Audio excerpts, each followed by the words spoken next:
नदिया किनारे तोहरा से नजर मिलल हो,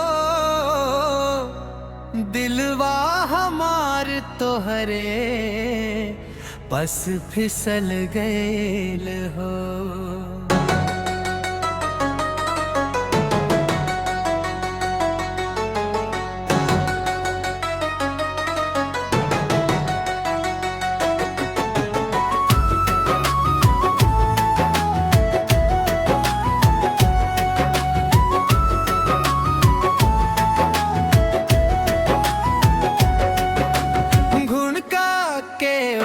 से जब तू मुस्काइलू सांस रुक गईल, जानिया लजाइलू।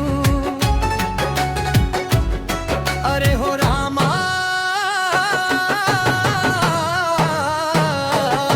तोहरा बिना न लागे मनवा, दिलवा कटना कटे न रतिया।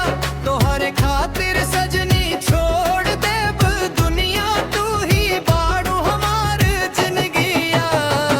आम केर बगीचा में कोयलिया बोलिया, तोहरे याद में दिलवा हमार डोले। पायल के छन छन, कंगना के खन खन, सुन के हो जाला दिलवा बेकरार सन। अरे हो रामा तोहरा बिना न लागे मनवा, दिनवा कटना कटे न रतिया। तोहरे खातिर सजनी छोड़ देब दुनिया, तू ही बाड़ू हमार जिंदगिया। सावन के बदरिया जब घेर के आवे, तोहरे संग भिंजे के मनवा ललचावे।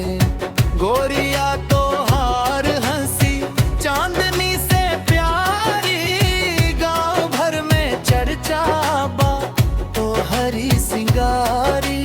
बिरजा पाल पे बैठ के सब लोग गावे, हमरा प्यार के किस्सा गाँव भर सुनावे। हथवा में हाथ धर साथिया बन जा, साथ जन्म खातिर हमार हो जा।